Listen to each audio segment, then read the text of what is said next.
Halo sahabatku, selamat datang kembali di channel Kisah Penuh Haru. Apa kabar kalian hari ini? Semoga selalu sehat dan dijauhkan dari orang-orang yang bermuka dua. Ya, hari ini saya punya satu kisah yang bakal bikin emosi kalian campur aduk. Judulnya, Pengabdian yang Sia-sia. Bayangkan, selama 4 tahun mengabdi sepenuh hati merawat mertua, mengira suami sedang berjuang di luar negeri. Ternyata sebuah amplop kecil dari pedagang pasar membongkar rahasia busuk yang tersimpan rapi. Siapkan hati kalian, karena endingnya bakal bikin kalian gregetan dan puas banget. Tapi sebelum kita mulai ke ceritanya, yuk absen dulu. Jangan lupa tekan tombol like dan subscribe-nya sekarang juga, biar kalian gak ketinggalan cerita seru lainnya. Terus ramaikan kolom komentar di bawah ya. Tulis nama panggilan kalian, asal kota, dan ketik kata hadir. Saya pengen sapa-sapa kalian semua yang setia nonton di sini. Sudah siap? Tarik napas panjang. Mari kita masuk ke bab pertama. Pagi itu, udara masih terasa dingin ketika Ratna terbangun karena suara batuk Ibu Sumi dari kamar sebelah. Jam dinding bahkan belum menunjukkan pukul 5, tetapi wanita itu sudah harus bangun dari tikar tipisnya. Dengan mata yang masih berat dan tubuh pegal karena hampir tidak tidur semalaman, Ratna segera mengenakan sweater lusuh, lalu berjalan menuju dapur sempit yang berada di belakang rumah tua mereka. Langit di luar masih gelap, hanya ada cahaya lampu jalan redup yang masuk dari sela-sela jendela kayu. Dapur itu terasa pengap dengan dinding kusam penuh noda asap. Bau minyak kayu putih bercampur aroma obat gosok memenuhi ruangan hingga membuat kepala terasa pening. Namun Ratna tetap menyalakan kompor minyak sambil menarik napas pelan. Tangannya mulai mencuci beras, menyiapkan air panas, dan mengiris bawang untuk sarapan sederhana pagi itu. Sesekali ia memegang pinggangnya yang terasa nyeri karena semalaman harus bolak-balik membantu Ibu Sumi ke kamar mandi. Baru saja nasi mulai matang, terdengar suara teriakan dari kamar depan. "Ratna! Ratna!" Suara Ibu Sumi melengking tajam. Ratna buru-buru mematikan api kecil di kompor, lalu berlari menghampiri. "Iya, Bu. Ada apa?" tanyanya pelan sambil mencoba tersenyum. Ibu Sumi duduk di ranjang dengan wajah kesal. "Kamu ini lama sekali. Ibu mau pindah posisi susah, badan ibu sakit semua." "Maaf, Bu, tadi saya lagi masak." "Alasan terus," bentak wanita tua itu sambil memukul kasur pelan. "Kalau Galih tahu kamu ngurus ibunya begini, pasti dia kecewa." Ratna hanya diam. Ia membantu mengangkat tubuh mertuanya perlahan, lalu membetulkan bantal di belakang punggungnya. Keringat mulai membasahi dahinya, padahal matahari bahkan belum muncul. Setelah itu ia kembali ke dapur untuk membuat teh hangat. Baru beberapa langkah, suara Ibu Sumi kembali terdengar. "Jangan lupa obat ibu, airnya jangan terlalu panas." "Iya, Bu," jawab Ratna lirih. Setiap pagi selalu seperti itu. Tidak ada ucapan terima kasih, tidak ada perhatian pada keadaan Ratna yang semakin kurus dan pucat.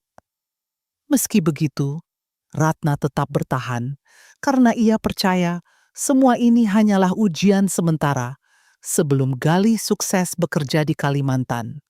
Dalam benaknya, ia selalu membayangkan suatu hari nanti mereka akan hidup tenang dan semua penderitaan ini berakhir. Namun pagi itu, entah kenapa, hati Ratna terasa lebih berat dari biasanya. Saat ia membawa teh ke kamar, ia sempat melihat Ibu Sumi menatapnya dengan wajah datar tanpa sedikit pun rasa iba. Tatapan itu membuat Ratna merinding sendiri tanpa tahu alasan pastinya. Setelah semua pekerjaan rumah selesai, Ratna segera mengambil ember besar berisi pakaian cucian milik tetangga. Tangannya memerah karena terlalu lama terkena sabun dan air dingin. tetapi ia tetap memaksakan diri berjalan menuju rumah pelanggan berikutnya.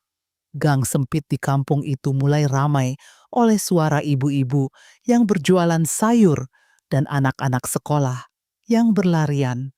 Ratna menunduk pelan saat melewati warung kecil di ujung jalan karena ia tahu pemilik warung pasti akan kembali menagih utang. Benar saja, baru beberapa langkah, Burina pemilik warung langsung memanggilnya dengan nada ketus. "Ratna, sini dulu!" Ratna menghentikan langkahnya perlahan. "Iya, Bu." Burina menyilangkan tangan di depan dada. "Utang beras sama minyak bulan kemarin, kapan dibayar? Saya juga butuh modal." Ratna menggigit bibirnya pelan. "Maaf, Bu, nanti kalau Galih kirim uang saya bayar." Kiriman lagi," gerutu Burina sinis.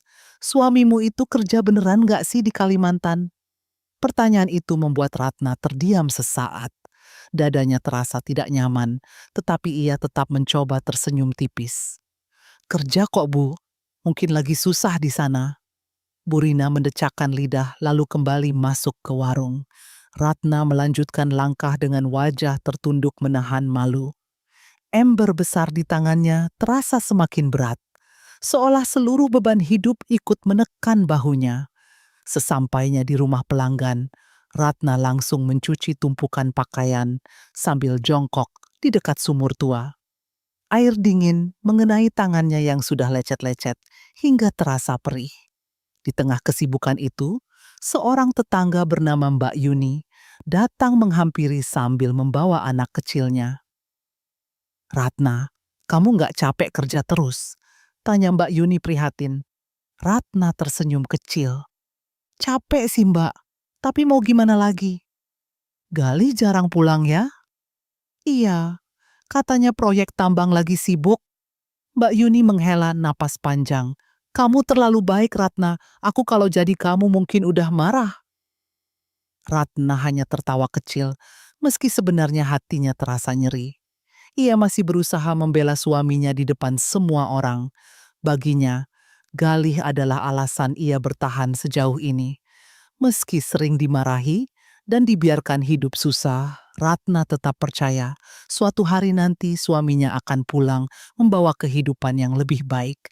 Namun saat ia sedang membilas pakaian, tiba-tiba ponselnya bergetar. Nama Galih muncul di layar. Jantung Ratna langsung berdebar karena takut mendengar nada marah suaminya lagi. Ratna buru-buru mengusap tangannya yang basah ke kain, lalu mengangkat telepon itu dengan hati-hati. "Assalamualaikum, Bang." Sapanya pelan sambil mencoba terdengar ceria. Di seberang sana terdengar suara kendaraan dan musik keras seperti berada di tempat ramai.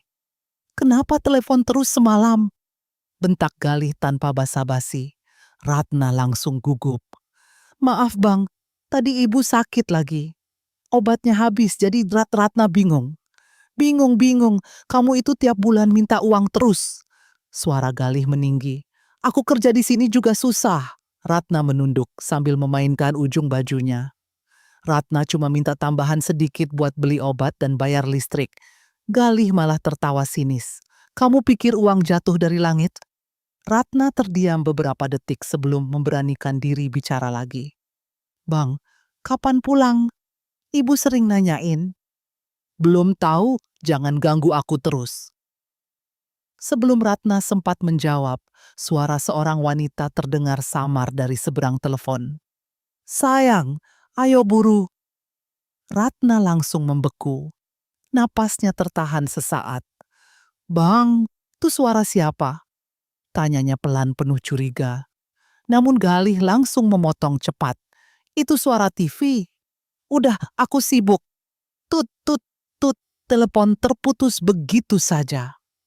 Ratna hanya terpaku menatap layar ponselnya dengan mata berkaca-kaca. Dadanya terasa sesak. Untuk pertama kalinya, ia merasa ada sesuatu yang disembunyikan Galih darinya. Jika benar suaminya bekerja di tambang, kenapa terdengar musik dan suara wanita di belakangnya? Ratna mencoba mengusir pikiran buruk itu, tetapi semakin ia menenangkan diri, semakin kuat rasa takut yang muncul di hatinya. Di sisi lain, halaman rumah, beberapa tetangga diam-diam memperhatikannya sambil berbisik pelan. Ratna tahu mereka sering membicarakan dirinya. Ia dianggap wanita bodoh yang terus menunggu suami entah di mana.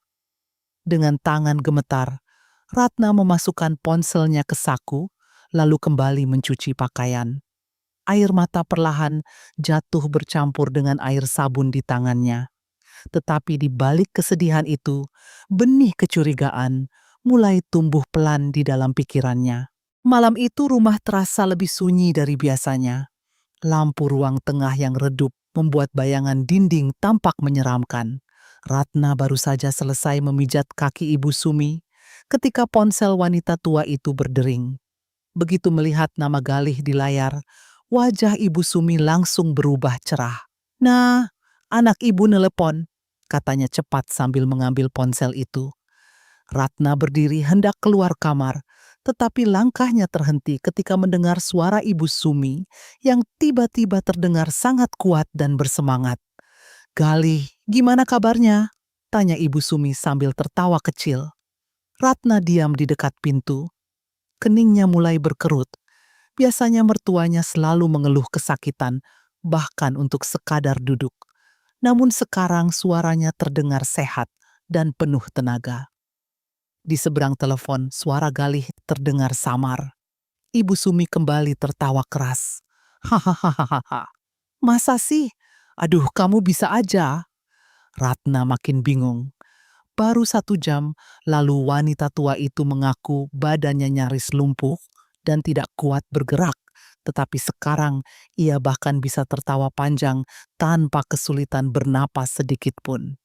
Ratna perlahan mengintip dari celah pintu dan matanya langsung membesar. Ibu Sumi yang biasanya selalu berbaring, ternyata duduk tegak sambil memainkan rambutnya santai. "Iya, Ratna masih nggak curiga kok," ucap Ibu Sumi pelan sambil tersenyum tipis. Kalimat itu membuat jantung Ratna berdetak keras. "Apa?" Ratna bergumam pelan tanpa sadar. Tiba-tiba Ibu Sumi menoleh cepat ke arah pintu. Wajahnya langsung berubah panik. "Ngapain kamu di situ?" bentaknya keras. Ratna tersentak. Saya cuma mau ambil gelas, Bu." Ibu Sumi langsung mematikan telepon. "Kalau nggak ada urusan jangan nguping pembicaraan orang tua." Ratna buru-buru menunduk. "Maaf, Bu." Namun malam itu pikirannya tidak bisa tenang. Saat sedang mencuci piring di dapur, ia terus mengingat kalimat tadi. Ratna masih nggak curiga. Curiga tentang apa? Kenapa Ibu Sumi terdengar begitu berbeda saat berbicara dengan Galih? Semakin dipikirkan, semakin besar rasa takut yang tumbuh dalam hati Ratna. Sejak malam itu, Ratna mulai memperhatikan gerak-gerik Ibu Sumi diam-diam. Ia tidak lagi langsung percaya setiap keluhan yang keluar dari mulut mertuanya. Ada terlalu banyak hal aneh yang mulai terlihat jelas di matanya. Suatu pagi, ketika Ratna baru pulang dari menjemur pakaian di belakang rumah, ia tiba-tiba melihat bayangan seseorang berjalan cepat melewati ruang tengah. Ratna langsung menghentikan langkahnya. Dari celah pintu dapur, ia melihat Ibu Sumi berdiri tanpa tongkat sambil membuka lemari sendiri. Gerakannya memang pelan, tetapi jelas bukan seperti orang lumpuh. Mata Ratna membesar penuh keterkejutan. "Ibu?" panggilnya lirih. Ibu Sumi langsung kaget setengah mati. Dengan cepat wanita tua itu kembali duduk di kursi roda dan berpura-pura meringis kesakitan. "Aduh, kaki ibu sakit," rintihnya dramatis. Ratna mendekat perlahan sambil menatap tajam. "Tadi, ibu jalan? Jalan apanya?" bentak Ibu Sumi marah. "Kamu nuduh ibu bohong." Ratna gugup. "Bukan begitu, Bu. Saya cuma lihat." "Kurang ajar." Suara Ibu Sumi meninggi. "Selama ini ibu yang besarin Galih, susah payah. Sekarang kamu malah fitnah ibu." Ratna langsung diam ketakutan.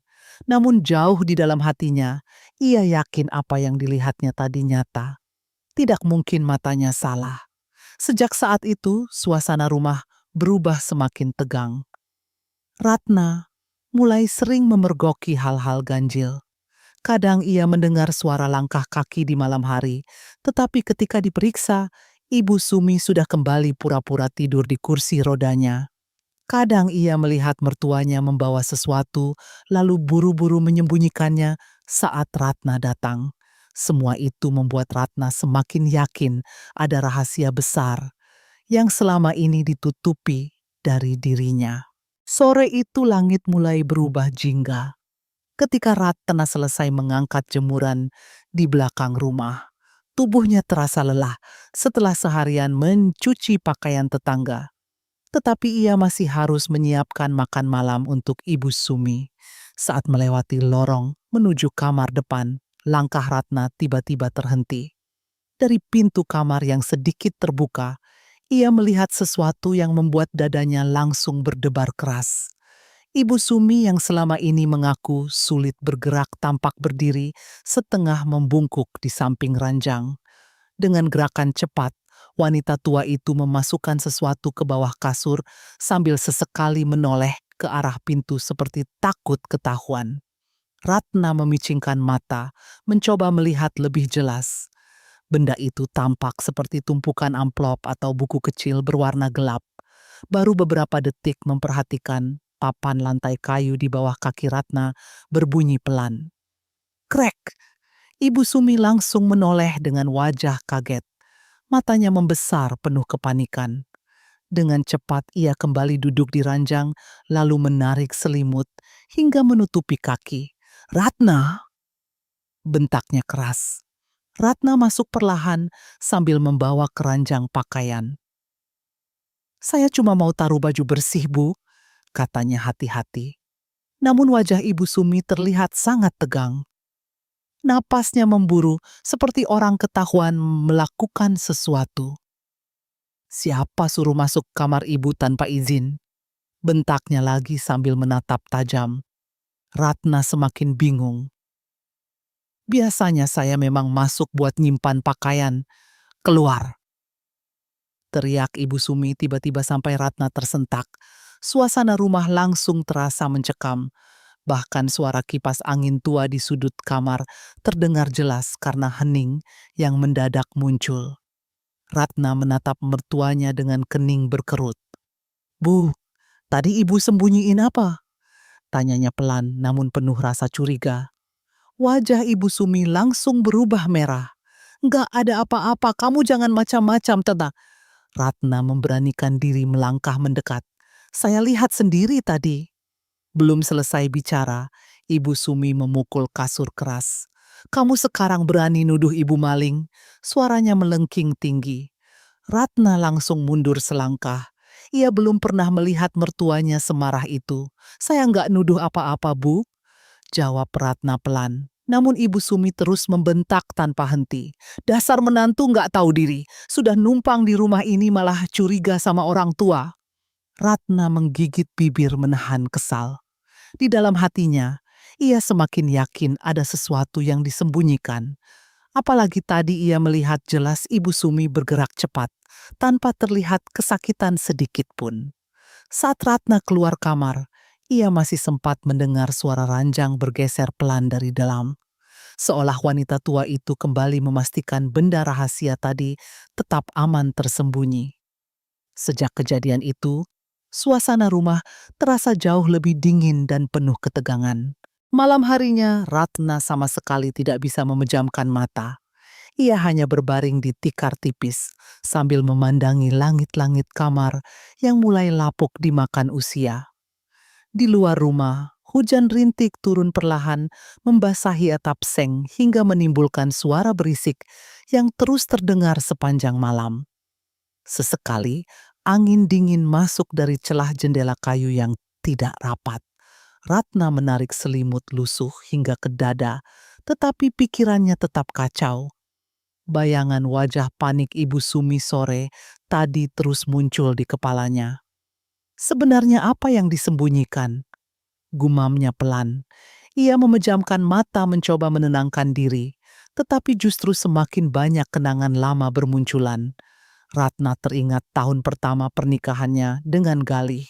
Dulu suaminya sering berjanji akan membahagiakannya. Sabar ya Ratna, kalau abang sudah sukses di tambang, kita pindah rumah bagus. Begitu kata Galih, dulu sambil menggenggam tangannya erat. Ratna selalu percaya penuh, karena itulah ia rela bekerja keras dan merawat Ibu Sumi tanpa mengeluh. Namun sekarang semua terasa berbeda. Ratna mulai mengingat banyak hal aneh yang selama ini ia abaikan. Galih jarang video call. Kalau ditelepon malam hari, sering tidak aktif. Uang kiriman juga selalu sedikit, meski katanya bekerja di proyek besar. Kalau memang kerja tambang susah, kenapa ibu bisa sembunyiin sesuatu? Pikir Ratna dengan dada berdebar. Hujan di luar semakin deras. Tiba-tiba terdengar suara pintu kamar Ibu Sumi terbuka pelan. Ratna langsung membuka mata. Dari balik pintu kamarnya yang sedikit terbuka, ia melihat bayangan Ibu Sumi berjalan perlahan menuju ruang depan. Jantung Ratna langsung berdetak keras. "Ibu, jalan lagi," bisiknya tidak percaya. Ratna bangkit pelan lalu mengintip dari celah pintu. Di ruang depan yang remang-remang, Ibu Sumi tampak berbicara pelan lewat telepon. "Iya," Ratna mulai curiga. Suara wanita tua itu terdengar samar. Ratna langsung membeku. "Pokoknya kamu hati-hati. Jangan sampai dia tahu soal uang itu." Napas Ratna tercekat. "Uang? Uang apa?" Sebelum ia sempat mendengar lebih jelas, lantai kayu di bawah kakinya berbunyi pelan. Krek! Ibu Sumi langsung menoleh cepat ke arah lorong. Ratna buru-buru kembali ke kasurnya sambil pura-pura tidur. Beberapa detik kemudian terdengar langkah kaki mendekat ke depan kamar Ratna. Suasana mendadak menegangkan. Ratna memejamkan mata rapat sambil menahan napas. Ia bisa merasakan seseorang berdiri di balik pintu, memperhatikannya dalam diam. Setelah beberapa saat, langkah kaki itu menjauh lagi. Namun malam itu Ratna tahu satu hal pasti. Selama ini ada rahasia besar yang sengaja disembunyikan dari dirinya. Keesokan paginya, Ratna pergi ke pasar dengan kepala masih dipenuhi berbagai pikiran. Matanya sembab karena semalaman hampir tidak tidur. Ia membawa tas kain lusuh berisi cucian pelanggan yang harus diantar sambil sesekali memikirkan ucapan Ibu Sumi tadi malam. Pasar pagi itu sangat ramai. Suara pedagang sayur bercampur dengan bunyi motor dan teriakan pembeli memenuhi udara. Ratna berjalan cepat melewati deretan kios sambil menundukkan kepala. Tiba-tiba seseorang memanggilnya pelan dari belakang. "Ratna, sini sebentar." Ratna menoleh dan melihat Pak Darman, pedagang sembako yang sudah lama dikenalnya. Wajah pria tua itu terlihat tegang. Matanya terus bergerak ke kanan dan kiri seperti takut diperhatikan orang lain. "Ada apa, Pak?" Tanya Ratna bingung. Pak Darman mendekat lalu berkata pelan, "Ikut saya ke belakang kios." Ratna semakin heran, tetapi ia tetap mengikuti pria itu menuju lorong sempit di belakang pasar. Tempat itu sepi dan hanya terdengar suara kipas gudang tua yang berdecet pelan. Begitu memastikan tidak ada orang lain, Pak Darman mengeluarkan sebuah amplop coklat dari balik bajunya. Tangannya terlihat gemetar saat menyerahkannya kepada Ratna. "Ini buat kamu," katanya lirih. Ratna mengernyit bingung. "Apa ini, Pak?" Pak Darman menelan ludah sebelum menjawab. "Jangan buka di sini, buka sendirian." Ratna semakin penasaran. "Kenapa memangnya?" Pak Darman tampak ragu, beberapa detik lalu menghela napas berat. "Saya sebenarnya nggak mau ikut campur urusan rumah tangga orang, tapi saya kasihan lihat kamu." Jantung Ratna mulai berdetak lebih cepat. "Pak, saya jadi takut." Pria tua itu menatap Ratna dengan wajah iba. Yang sabar ya nak, kalimat itu membuat perasaan Ratna semakin tidak tenang. Memangnya ada apa? Tanyanya lagi. Namun Pak Darman hanya menggeleng pelan. Saya nggak bisa jelasin sekarang. Pokoknya hati-hati. Jangan sampai ada yang tahu saya kasih amplop ini. Belum sempat Ratna bertanya lagi, Pak Darman buru-buru pergi kembali ke kiosnya. Ratna berdiri terpaku sambil memegang amplop coklat itu erat-erat. Entah kenapa tangannya mulai dingin. Ada perasaan buruk yang tiba-tiba muncul di dadanya. Dengan langkah cepat, Ratna keluar dari pasar, lalu mencari tempat sepi di belakang mushola, kecil dekat terminal. Di sanalah, dengan tangan gemetar dan napas tidak teratur, ia mulai membuka amplop misterius itu perlahan. Begitu isi amplop itu keluar, napas Ratna langsung tercekat. Beberapa lembar foto jatuh ke pangkuannya. Tangannya mendadak dingin saat melihat wajah yang sangat dikenalnya terpampang jelas di sana. Galih, bisiknya pelan dengan mata membesar. Dalam foto pertama, Galih terlihat memakai kemeja mahal dan jam tangan mewah sambil berdiri di depan mobil hitam mengkilap. Senyumnya begitu lebar, sangat berbeda dari pria yang selama ini selalu mengaku hidup susah di Kalimantan. Ratna menatap foto itu lama sekali. Hanya mulai terasa sesak. Dengan tangan gemetar, ia membuka foto berikutnya. Kali ini jantungnya seperti berhenti berdetak. Di samping Galih, berdiri seorang wanita muda berambut panjang memakai gaun mahal. Wanita itu tersenyum sambil menggandeng lengan Galih dengan sangat mesra. Yang paling membuat Ratna hancur, di pelukan wanita itu ada seorang anak kecil yang tertawa bahagia. Ratna langsung menutup mulutnya, sendiri menahan suara tangis. Enggak, ini enggak mungkin. Gumamnya lemah. Air matanya mulai jatuh satu persatu membasahi foto di tangannya. Ia membalik foto lain dengan napas memburu. Semua gambar menunjukkan kehidupan mewah Galih. Restoran mahal, mobil baru, rumah besar. Bahkan ada foto Galih sedang meniup lilin ulang tahun bersama wanita dan anak kecil itu. Ratna merasa kepalanya berputar hebat. Selama 4 tahun ia hidup miskin, bekerja sampai tangannya luka-luka, sementara suaminya ternyata hidup bahagia bersama keluarga lain. Kenapa? Bisiknya lirih sambil menangis. Tiba-tiba ponselnya bergetar. Nama Galih muncul di layar. Ratna langsung menatap layar itu dengan tangan gemetar hebat. Setelah beberapa detik ragu, ia mengangkat teleponnya perlahan. Halo, suaranya bergetar. Kamu di mana? Tanya Galih cepat. Ratna berusaha menahan tangis. Di pasar. Udah beli obat buat ibu? Udah, jawab Ratna singkat. Galih terdengar kesal. Kamu kenapa sih ngomong kayak orang sakit? Ratna memejamkan mata kuat-kuat sambil menatap foto di tangannya. Bang, katanya pelan. Iya, abang benar kerja di Kalimantan. Suasana langsung hening beberapa detik. Maksud kamu apa? Suara Galih berubah dingin. Ratna menahan napas. Enggak, cuma nanya. Galih langsung menjawab cepat. Jangan aneh-aneh, aku sibuk. Sambungan telepon kembali terputus begitu saja. Ratna menatap layar ponselnya kosong. Namun kini ia tidak lagi merasa bingung. Potongan-potongan kejanggalan selama ini mulai menyatu menjadi kenyataan yang sangat menyakitkan. Ratna duduk lemas di belakang mushola kecil itu sambil memandangi foto terakhir yang ada di tangannya.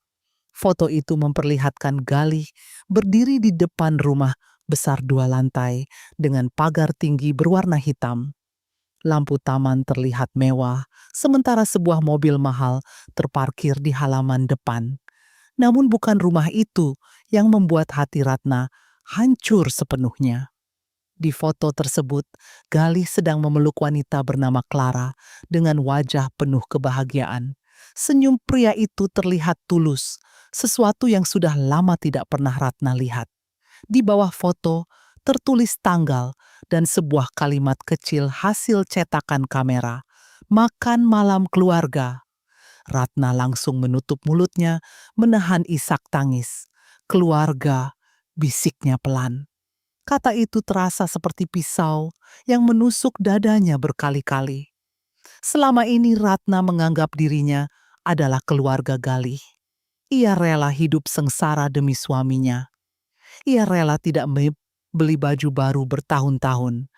Bahkan ketika sakit, Ratna tetap bekerja demi merawat Ibu Sumi dan mempertahankan rumah tangga mereka.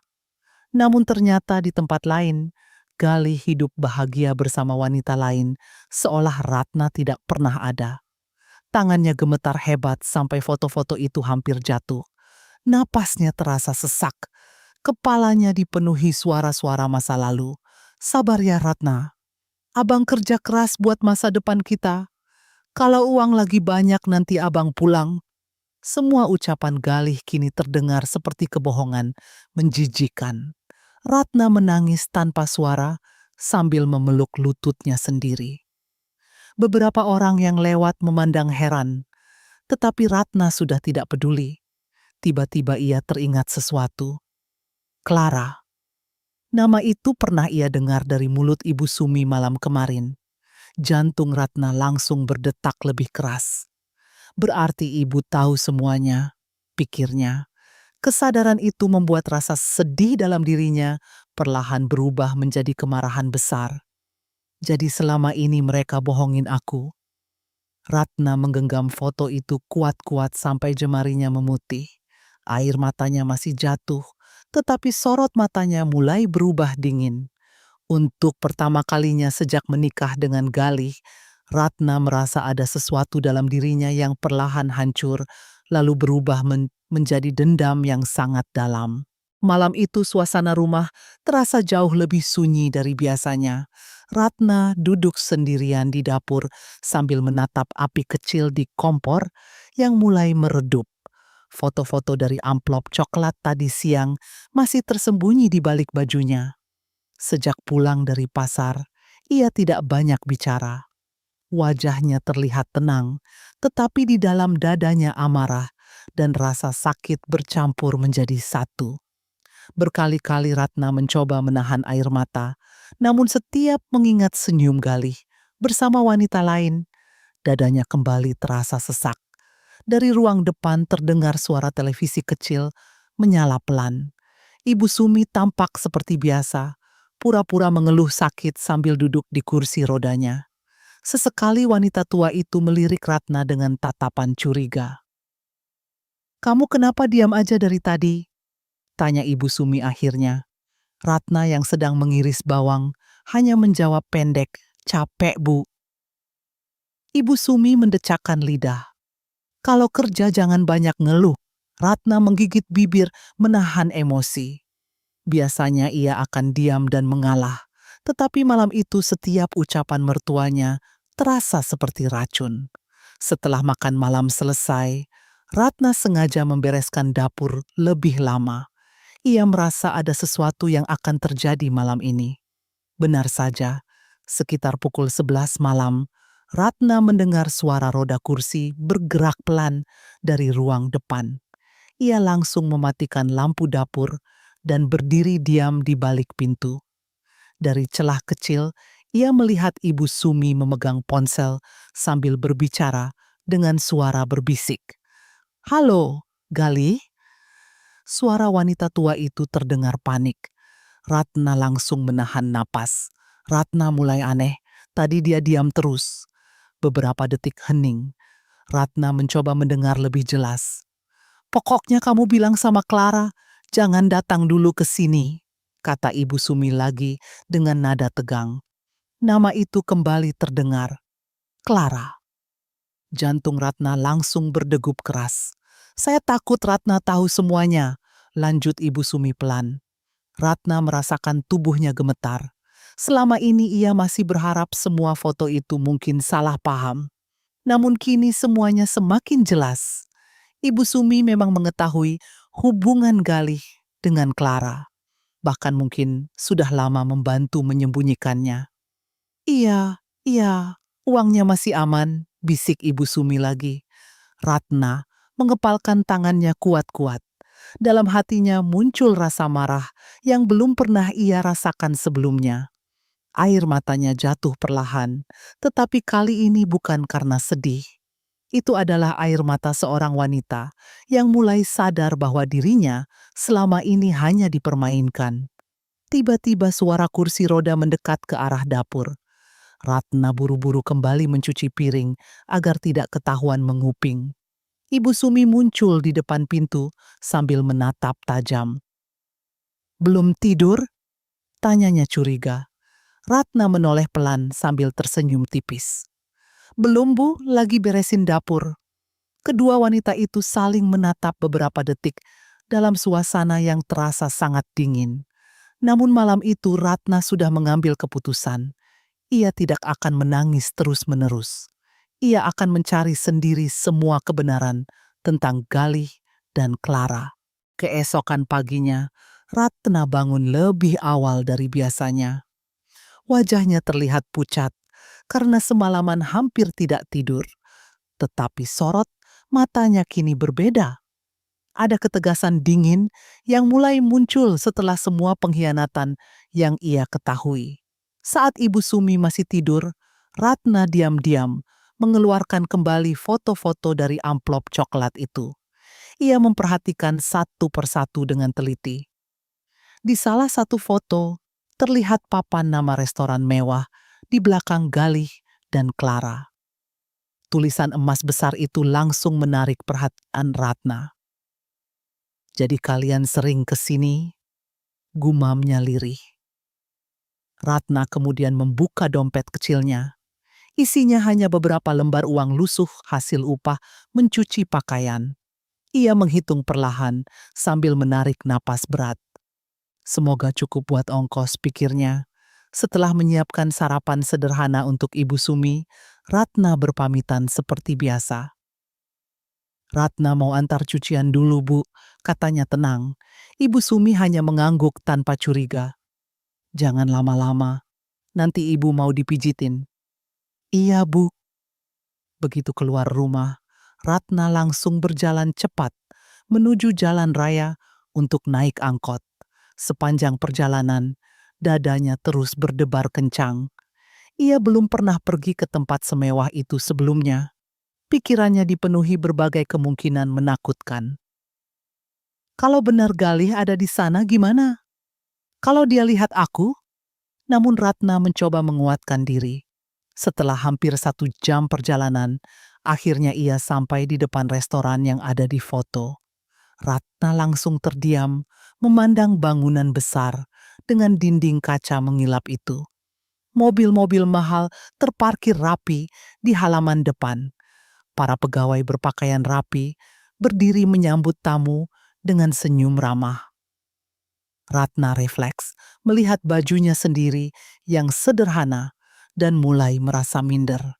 Ia sempat ingin pergi, tetapi bayangan senyum Galih bersama Clara membuat langkahnya kembali maju.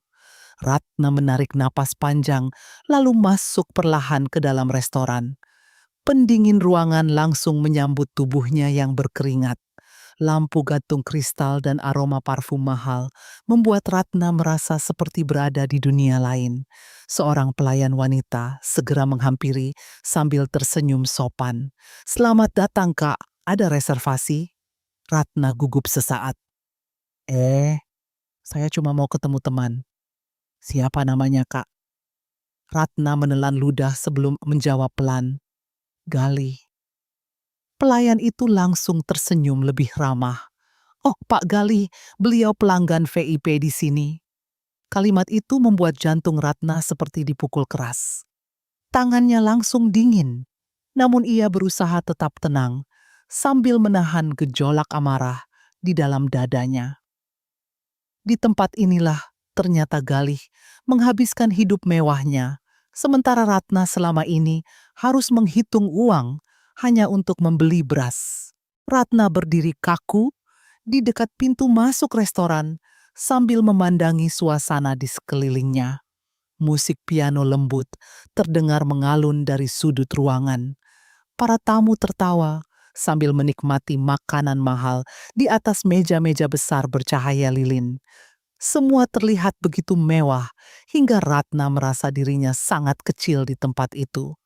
Namun rasa minder itu perlahan berubah menjadi kemarahan ketika ia mendengar nama Galih disebut dengan penuh hormat oleh para pegawai restoran. Pak Galih biasanya duduk di meja VIPE dekat jendela, kata seorang pelayan kepada rekannya. Iya, kemarin beliau datang lagi sama istrinya, jawab pelayan lain sambil tersenyum. Ratna langsung menegang. Istrinya, dadanya terasa panas. Namun ia mencoba tetap tenang dan berjalan perlahan mendekati meja resepsionis. Maaf, katanya pelan. Seorang pegawai pria menoleh ramah. Ada yang bisa dibantu? Ratna memaksakan senyum kecil. Saya temannya Pak Galih. Beliau sering datang ke sini ya. Pegawai itu langsung mengangguk antusias. Oh iya dong, Pak Galih pelanggan spesial di sini. Ratna mengepalkan tangan di balik tasnya. Sering sama keluarga? Tanyanya hati-hati. Iya, sama Bu Clara dan anaknya. Lucu banget anaknya, namanya Kevin. Jawab pegawai itu santai. Ratna merasa napasnya tercekat sesaat. Semua terasa begitu menusuk. Orang-orang di tempat ini mengenal Clara sebagai istri Galih. Sementara dirinya yang sah justru hidup menderita tanpa dihargai sedikit pun.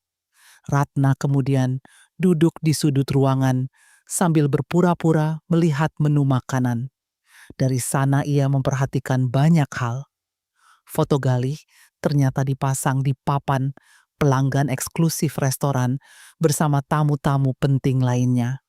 Ada tulisan kecil di bawahnya, member platinum. Ratna hampir tertawa pahit melihatnya. Katanya kerja susah di tambang. Gumamnya lirih. Tak lama kemudian, seorang pelayan datang membawa air minum. Mbak teman dekat Pak Galih ya? Tanyanya ramah. Ratna mengangguk pelan. Lumayan. Pelayan itu tersenyum lebar. Pak Galih baik banget. Beliau sering traktir staf di sini. Ratna menunduk perlahan agar ekspresi marahnya tidak terlihat. Dalam pikirannya terbayang semua hinaan yang pernah ia terima karena hidup miskin. Semua penderitaan itu ternyata terjadi karena Galih sengaja membuangnya demi hidup mewah dengan wanita lain. Semakin lama berada di restoran itu, semakin besar rasa dendam yang tumbuh dalam hati Ratna. Namun ia sadar belum waktunya meledak. Ia harus mengumpulkan lebih banyak bukti sebelum menghadapi Galih dan Ibu Sumi. Ratna memutuskan tetap berada di restoran itu lebih lama sambil mengamati para pegawai yang lalu lalang. Ia sadar satu-satunya cara mendapatkan informasi lebih banyak adalah berpura-pura mengenal Galih dengan baik. Saat suasana mulai agak sepi, Ratna memanggil seorang pelayan muda yang tadi sempat melayaninya. Mas, saya mau tanya sesuatu, katanya pelan. Iya mbak. Ratna tersenyum tipis sambil berpura-pura santai. Pak Galih akhir-akhir ini sering datang enggak? Pelayan itu langsung mengangguk. Sering banget, hampir tiap minggu. Ratna menahan napas. Masih sama Bu Clara? Iya dong, jawab pelayan itu sambil tertawa kecil. Mereka pasangan paling romantis yang sering datang ke sini. Kata-kata itu terasa seperti tamparan keras di wajah Ratna. Namun ia tetap menahan ekspresinya. Anaknya juga ikut? Tanyanya lagi. Kevin sering banget. Anak kecilnya lucu dan aktif. Pelayan itu tersenyum geli. Kadang Pak Galih suka lari-lari ngejar Kevin di sini. Ratna langsung membayangkan Galih bermain bahagia bersama anak kecil itu. Hatinya terasa remuk. Selama ini Galih bahkan jarang menanyakan keadaan Ratna. Tetapi di tempat lain ia hidup seperti ayah dan suami sempurna. Mereka tinggal di dekat sini ya? Tanya Ratna hati-hati. Pelayan itu mengangguk tanpa curiga. Kalau nggak salah di perumahan Green Hill Residence. Jantung Ratna langsung berdetak lebih cepat. Akhirnya ia mendapatkan petunjuk penting. Wah, pantesan sering ke sini. Ucap Ratna pelan sambil berpura-pura tersenyum. Tidak lama kemudian, dua pegawai lain ikut bergabung mengobrol. Pak Galih orangnya royal banget, kata salah satu dari mereka. Iya, Bu Clara juga baik. Cocok banget mereka. Timpal yang lain. Ratna merasakan jemarinya gemetar, menahan amarah. Namun ia tetap memasang wajah tenang. Dalam hati, setiap pujian untuk Clara terasa seperti penghinaan untuk dirinya. Ia adalah istri sah Galih, tetapi keberadaannya seolah dihapus sepenuhnya. Setelah cukup mendapatkan informasi, Ratna akhirnya berdiri dan berpamitan. Makasih ya infonya, katanya pelan. Sama-sama mbak, jawab para pegawai ramah. Saat keluar dari restoran itu, langkah Ratna terasa lebih berat. Kini ia tahu kebohongan Galih jauh lebih besar dari yang ia bayangkan. Suaminya tidak hanya selingkuh. Ia benar-benar menjalani kehidupan baru bersama wanita lain dan membiarkan Ratna hidup sengsara sendirian. Sejak mendapatkan alamat perumahan elit tempat Galih tinggal, Ratna mulai menyusun langkah berikutnya dengan hati-hati. Selama beberapa hari, ia diam-diam datang ke sekitar kawasan Green Hill Residence menggunakan angkot dan ojek murah. Perumahan itu sangat berbeda dari lingkungan tempat Ratna tinggal. Jalanannya bersih, rumah-rumah besar berjajar rapi, dan penjaga keamanan berdiri di setiap gerbang. Ratna sering duduk di warung kecil dekat pintu masuk sambil pura-pura membeli minuman agar tidak dicurigai. Dadanya selalu berdebar setiap melihat mobil hitam yang ada di foto. Hingga suatu sore, penantiannya akhirnya terjawab. Dari kejauhan, Ratna melihat mobil hitam mewah memasuki gerbang perumahan. Jantungnya langsung berdetak sangat keras. Itu mobilnya, bisiknya pelan. Dengan tangan gemetar, Ratna buru-buru meminta tukang ojek mengikuti kendaraan itu dari jarak jauh. Pak, tolong pelan aja jangan terlalu dekat, katanya gugup. Tukang ojek mengangguk heran, tetapi tetap mengikuti permintaannya. Mobil itu akhirnya berhenti di depan rumah besar 2 lantai dengan taman luas. Ratna langsung menahan napas ketika pintu mobil terbuka. Galih turun dengan pakaian rapi sambil tersenyum lebar. Namun yang membuat Ratna hampir tidak sanggup berdiri adalah pemandangan berikutnya. Galih mengangkat seorang anak kecil dari kursi belakang lalu menggendongnya penuh kasih sayang. Anak itu tertawa keras sambil memeluk leher Galih. "Papa, papa!" teriak anak kecil itu riang. Ratna merasa dunia di sekelilingnya berhenti sesaat. Air matanya langsung jatuh tanpa bisa ditahan. Di depan rumah besar itu, Galih terlihat begitu bahagia. Tidak ada wajah lelah seperti yang selalu ia tunjukkan saat menelepon Ratna. Tidak ada nada kasar, yang ada hanyalah senyum hangat seorang ayah. Beberapa detik kemudian, Clara keluar dari rumah sambil tersenyum manis. "Kevin, jangan bikin papa capek," katanya lembut.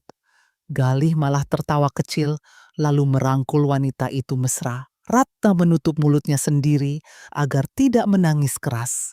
Semua kebohongan kini terlihat jelas di depan matanya sendiri.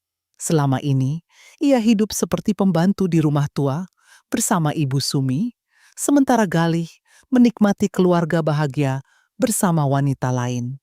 Tukang ojek yang melihat Ratna menangis pelan akhirnya bertanya, "Mbak, nggak apa-apa?"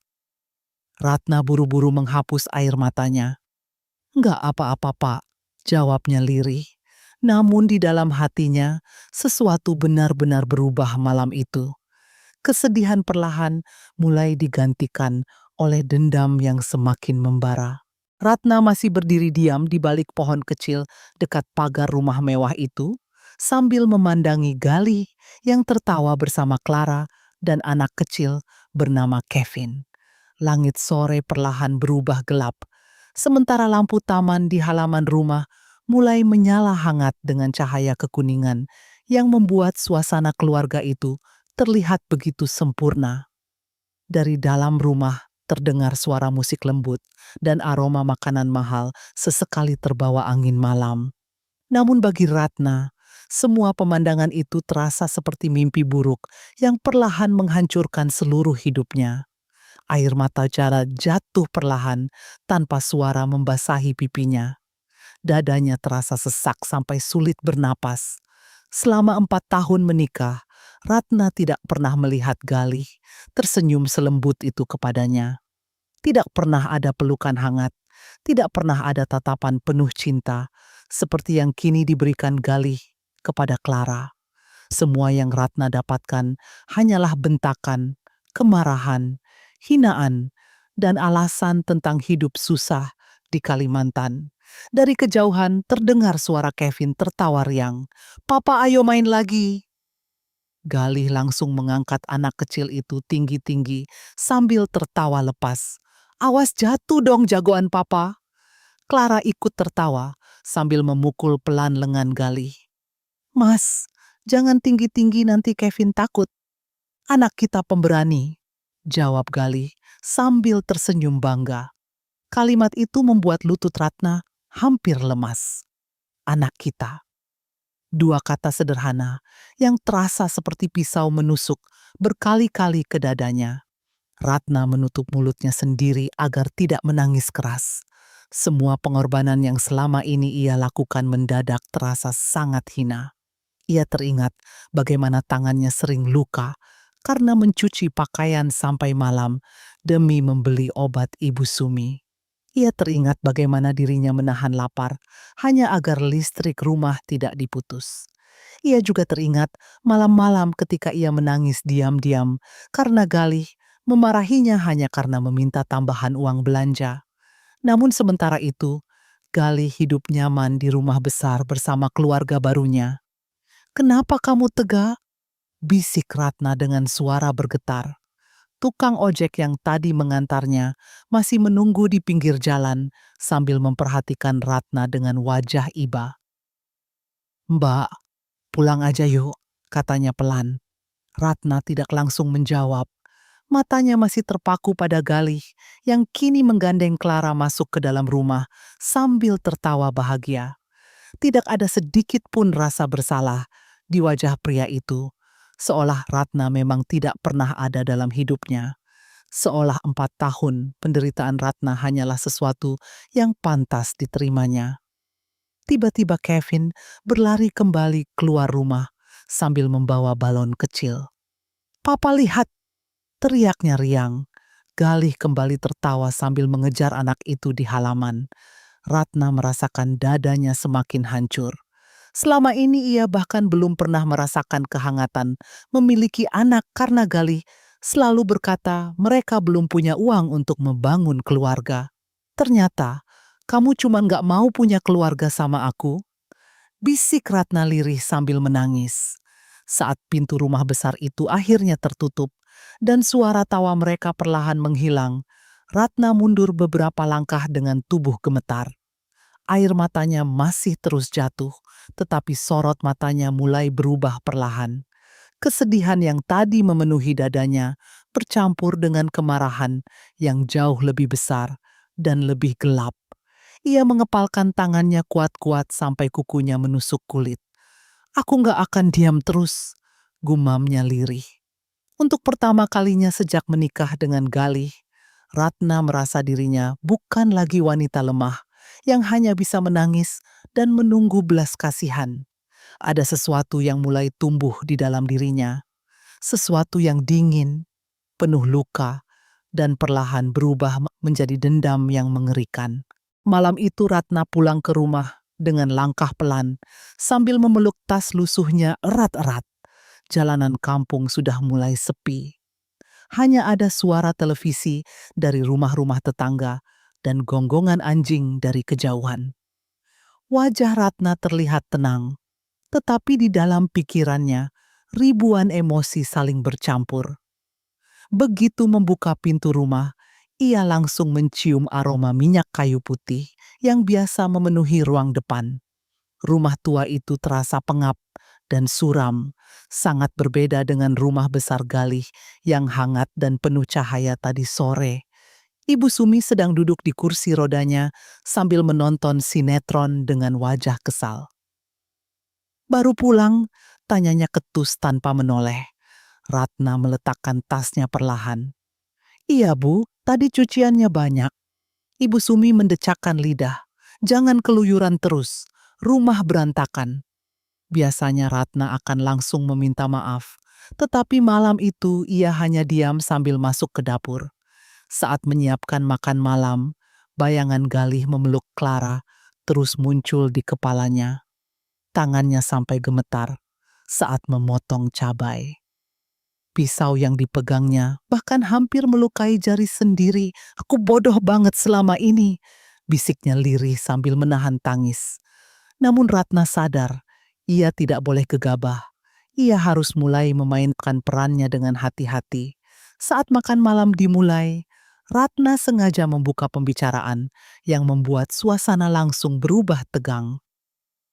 "Bu," katanya pelan sambil menuangkan teh ke cangkir tua milik Ibu Sumi. "Kalau ada suami yang punya wanita lain, menurut Ibu gimana?"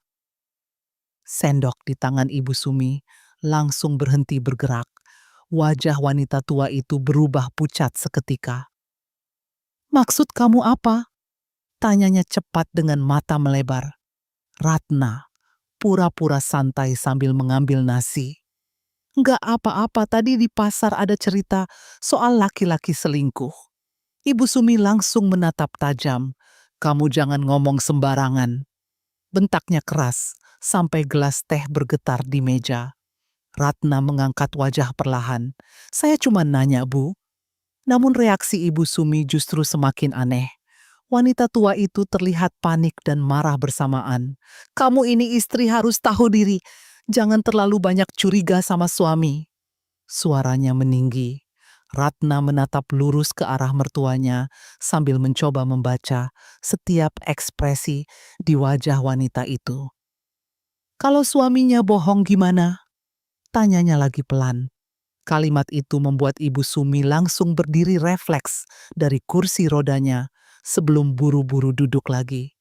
Ratna langsung menyadari gerakan itu dan matanya sedikit menyipit. "Bu, tadi Ibu berdiri?" tanyanya pelan penuh tekanan. Wajah Ibu Sumi semakin panik. "Kamu jangan ngalihin pembicaraan," bentaknya sambil memukul meja. "Dasar perempuan nggak tahu diri, Galih kerja capek-capek, malah dicurigain." Ratna mengepalkan tangannya di bawah meja sampai jemarinya memutih. "Kerja di Kalimantan atau di rumah mewah?" Gumamnya lirih hampir tak terdengar. "Apa tuh?" bentak Ibu Sumi sambil menatap tajam. Ratna langsung pura-pura batuk, lalu menunduk. "Nggak ada apa-apa." Namun malam itu Ratna berhasil melihat sesuatu yang sangat jelas. Ketika nama wanita lain dibahas, Ibu Sumi tidak marah karena tersinggung. Ia marah karena takut rahasianya terbongkar. Dan ketakutan itu membuat Ratna semakin yakin bahwa dirinya selama ini benar-benar dibohongi oleh dua orang yang paling ia percaya. Tengah malam suasana rumah terasa sangat sunyi dan mencekam. Hanya terdengar suara jam dinding tua berdetak pelan.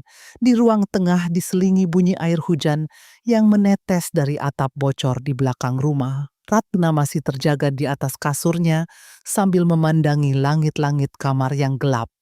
Sejak makan malam tadi, pikirannya tidak bisa tenang. Ia terus memikirkan wajah panik Ibu Sumi ketika pembicaraan tentang wanita lain muncul. Semakin diingat, semakin besar rasa curiga dan marah yang memenuhi dadanya. Hujan kecil mulai turun di luar rumah, membuat udara semakin dingin dan menusuk kulit. Ratna menarik selimut tipis sampai ke dada, tetapi tubuhnya tetap gemetar. bukan karena dingin, melainkan karena pikirannya dipenuhi berbagai kemungkinan buruk. Tiba-tiba terdengar suara pintu kamar Ibu Sumi buka perlahan. Krek! Ratna langsung membuka mata lebar-lebar. Dengan hati-hati, ia turun dari kasur, lalu berjalan pelan mendekati dinding yang memisahkan kamarnya dengan ruang depan. Dari sana terdengar suara langkah pelan dan bunyi kursi roda digeser. Beberapa detik kemudian, suara Ibu Sumi terdengar berbisik lewat telepon. "Halo, Galih." Nada suaranya terdengar ketakutan dan tergesa-gesa. Ratna langsung menahan napas. "Kamu harus hati-hati sekarang," bisik Ibu Sumi cepat. Ratna mulai curiga. Dari seberang telepon terdengar suara Galih, samar-samar, tetapi nada bicaranya terdengar kesal. Ibu Sumi kembali bicara dengan nada panik. "Pokoknya Clara jangan datang dulu ke sini. Jangan sampai ketemu Ratna." Jantung Ratna langsung berdetak sangat keras. Ia menggigit bibirnya sendiri, menahan emosi yang mulai meledak. "Iya, iya, tadi dia nanya soal perempuan lain," lanjut Ibu Sumi sambil melihat ke sekitar dengan gelisah. "Aku takut dia udah tahu semuanya." Ratna merasakan tubuhnya gemetar hebat. Tidak ada lagi keraguan dalam dirinya. Semua kebohongan itu memang nyata.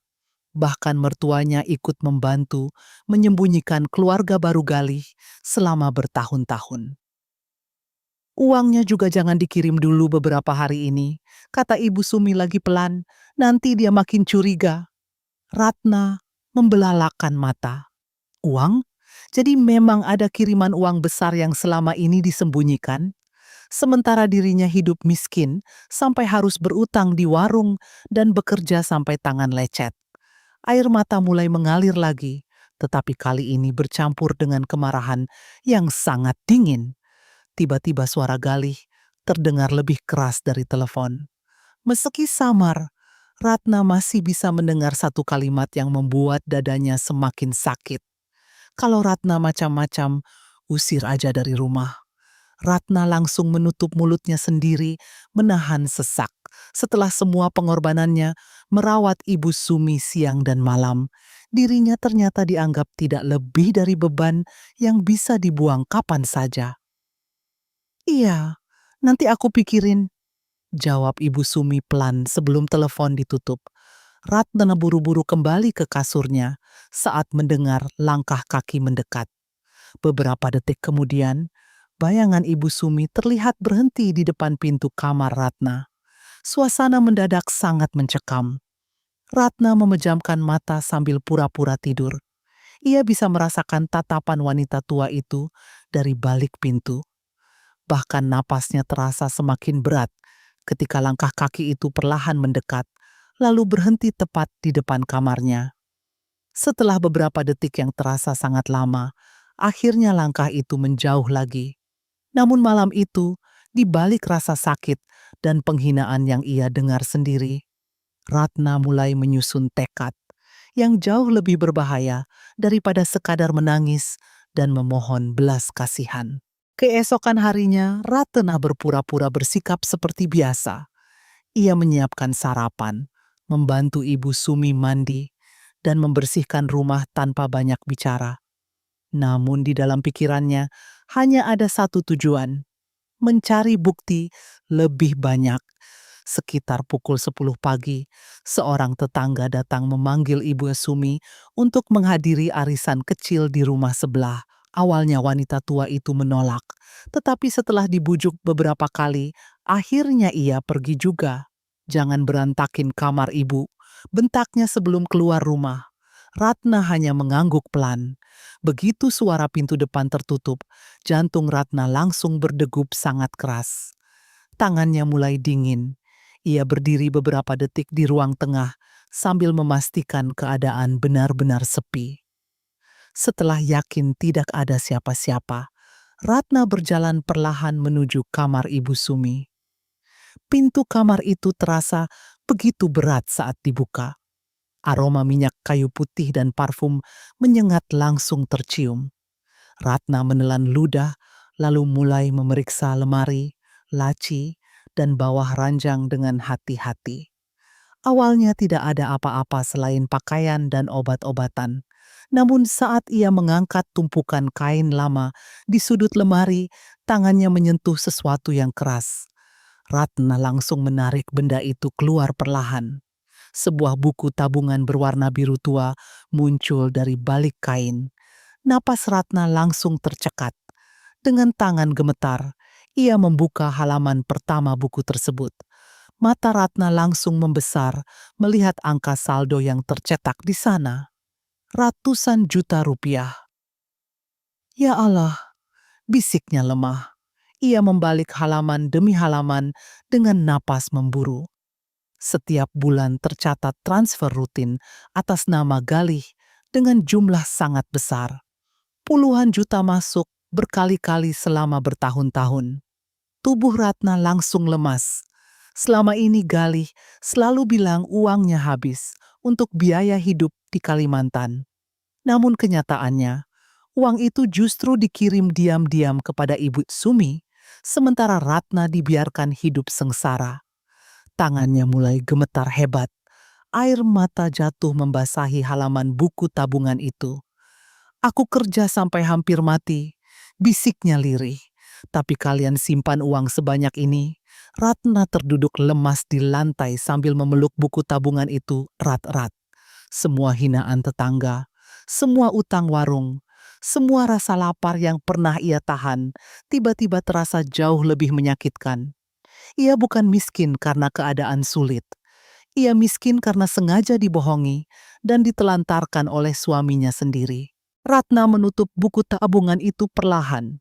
Kali ini tidak ada lagi tangis histeris seperti sebelumnya. Wajahnya justru terlihat sangat tenang. Terlalu tenang hingga terasa menyeramkan. Ia duduk diam di lantai kamar Ibu Sumi sambil menatap kosong ke arah dinding kusam di depannya. Namun di balik tatapan dingin itu, pikirannya sedang dipenuhi berbagai kenangan pahit selama 4 tahun terakhir. Ia teringat bagaimana dirinya pernah pingsan karena kelelahan mencuci pakaian seharian. Ia teringat malam-malam saat dirinya menangis, diam-diam karena tidak punya uang membeli obat. Ia juga teringat semua bentakan Galih dan hinaan Ibu Sumi yang membuatnya merasa seperti perempuan paling tidak berharga di dunia. Sekarang semuanya terasa jelas. Mereka memang sengaja menjadikan Ratna sebagai pembantu gratis, sekaligus wanita bodoh yang terus dimanfaatkan. Ratna menggenggam buku tabungan itu kuat-kuat. Jemarinya sampai memutih. Kalian pikir aku akan terus diam? Bisiknya lirih. Tatapannya perlahan berubah tajam. Tidak ada lagi wajah Ratna yang dulu penurut dan mudah menangis. Yang tersisa sekarang hanyalah seorang wanita yang hatinya sudah hancur terlalu dalam. Tiba-tiba terdengar suara pintu depan, dibuka dari luar. Ibu Sumi pulang lebih cepat. Ratna langsung berdiri cepat, lalu menyembunyikan kembali buku tabungan itu ke tempat semula. Baru beberapa detik kemudian, suara Ibu Sumi terdengar dari ruang depan. "Ratna!" Bentaknya keras. Ratna keluar kamar dengan wajah tenang. "Iya, Bu." Ibu Sumi menatap curiga. "Kamu dari mana?" "Dari dapur." Wanita tua itu terus memperhatikan wajah Ratna beberapa detik. Entah kenapa, untuk pertama kalinya Ibu Sumi merasa ada sesuatu yang berbeda dari menantunya itu. Tatapan Ratna kini terasa dingin dan sulit ditebak. "Kenapa lihat-lihat begitu?" tanya Ratna pelan sambil tersenyum tipis. Ibu Sumi langsung memalingkan wajah. Nggak ada, namun suasana rumah sore itu terasa sangat aneh. Ratna kembali ke dapur sambil mengepalkan tangannya pelan. Dalam kepalanya mulai tersusun berbagai rencana. Ia tidak akan lagi menangis atau memohon kepada Galih. Tidak, kali ini ia akan membalas semuanya. Ia akan membongkar semua kebohongan mereka satu persatu. Ia ingin Galih kehilangan kehormatan dan hidup mewahnya. Ia ingin Ibu Sumi merasakan ketakutan yang selama ini ia rasakan setiap hari. Ratna menatap pantulan wajahnya di kaca dapur yang buram.